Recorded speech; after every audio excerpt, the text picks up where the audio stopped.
mungkin. Kalau dari uraian tadi ya tadi soal pengelolaan lahan, ini juga kan bicara soal cara ya, metode. Saya tidak menangkap bagaimana musyawarah ditempatkan dalam proses pengaturan lahan, pengelolaan lahan kan yang Pak De tadi bilang gitu kan. Ada dialog dengan masyarakat adat. Tadi siapa pemiliknya, bagaimana mengaturnya, harus bagaimana gitu kan. Biar terjadi keselarasan itu kan harus ada musyawarah gitu Pak De. Nah, bagaimana itu ditempatkan dalam proses pengelolaan lahan di Indonesia gitu Pak De. Ya, artinya begini. Jadi di dalam budaya masyarakat kita, di dalam peradaban masyarakat kita, semangat gotong royong itu menjadi dasar di dalam kehidupan mereka. Ya kan? Selalu saya katakan waktu itu. Ambil contoh misalkan di masyarakat Jawa Tengah mengenal gugur gunung. Masyarakat Sunda mengenal sabi lulungan. Di Ambon ada pelagandong, di Manado ada mapalus, di Batak ada marsyurupan gitu. Nah, ini hakikatnya adalah gotong royong. Nah, gotong royong di dalam mekanisme pengambilan keputusan itu namanya musyawarah. Jadi musyawarah itu adalah bentuk gotong royong ketika mereka ingin memutuskan. Nah, keputusan apa? Ya siapa yang terlibat di dalam apa yang mau diputuskan? Para pihak ya. Para pihak yang berkepentingan duduk bersama, bermusyawarah untuk kepentingan bersama, bukan untuk kepentingan masing-masing. Apa? Anda mau apa? Mau investasi. Investasi apa? Ini loh, kita mau bikin pabrik ini, pabrik ini, pabrik ini. Oke, terus gimana? Sampaikan saja di musyawarah. Terbuka ya? Terbuka. Apa? Keuntungan juga untuk masyarakat. Kan wajar dong kalau ditanya. Anda mau itu keuntungan buat ini mana? Oke, nanti keuntungannya begini. Terus dampak lingkungannya apa dari produk itu segala macam. Terus semua dibedah dari semua ya, dari hulu sampai multidimensi dibedah. Itu dimusyawarahkan. Sehingga semua kepentingan terakomodasi.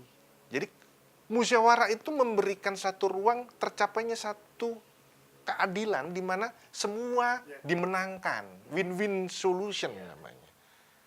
Itulah berkeadilannya di situ, kemanusiaan. Titik temu. Gitu. Jadi tidak ada satu yang memaksakan kehendak kepada yang lain dengan keancaman, dengan kekuatan apapun, tidak. Kalau bahasa Cirebonnya bilateral matching. Ya, persis. Bu, itu bukan bahasa Perancis. Kalau voting, kayaknya zaman sekarang voting. Musyawarah mah lama katanya, berjam-jam. Voting cepat. Suara terbanyak nih Pak De, gimana gitu? Voting. Ya voting kan enak, kan angka. Ya angka kan bisa dibeli. Kalau musyawarah kan nilai. Kalau voting kan jumlah. Yang menentukan kan jumlah. Siapa yang banyak menang. Yang kalah sedikit, yang sedikit kalah. Kalau musyawarah kan tidak. Nah, kenapa musyawarah itu menjadi lama? Karena dia harus melihat semua persoalan itu secara utuh. Kalau voting kan enggak, selesai, pokoknya banyak dah. Dampaknya seperti apa nantinya? Nah, nggak dihitung. Jadi memang lebih lama prosesnya. Tetapi ketika sudah diputuskan, itu dipastikan akan sesuai dengan konsekuensi ditanggung bersama. persis. Nah, kenapa? Karena proses musyawarah itu mengedepankan proses. Proses voting itu mengedepankan hasil.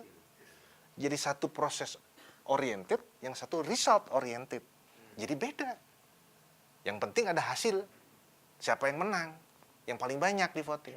Bahwa proses voting itu diperoleh dengan kemudian ada money politik segala macam, itu menjadi kemudian. Tapi musyawarah tidak dimungkinkan itu. Semua kemudian hadir untuk bicara. Apa? Sehingga kemudian utuh, bulat, nggak ada lagi keraguan untuk memutuskan. Oke, ini keputusannya. Kenapa ya Pak De?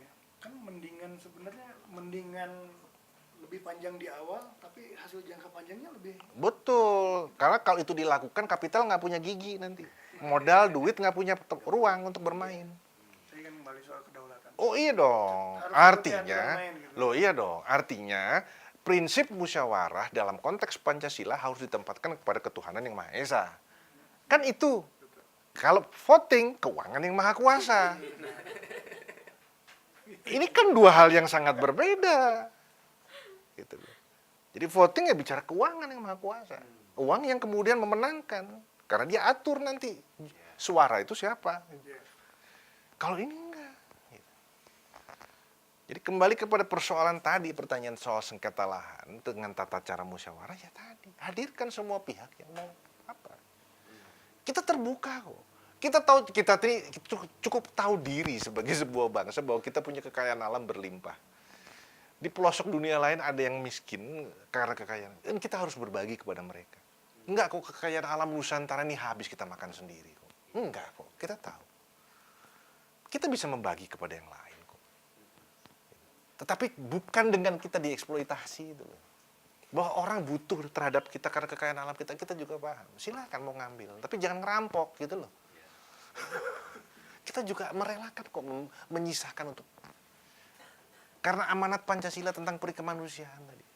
Semangat memanusiakan manusia lain, semangat ketuhanan di dalam diri kita membuka ruang untuk itu.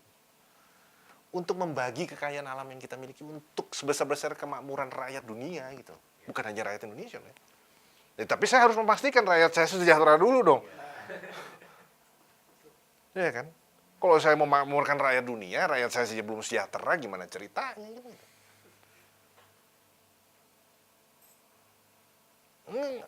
Sederhana kan? Nggak rumit kan dipahami? Ngertos. Kalau sekarang justru memakmurkan kelompok mereka. Itu persoalannya. Itu persoalan.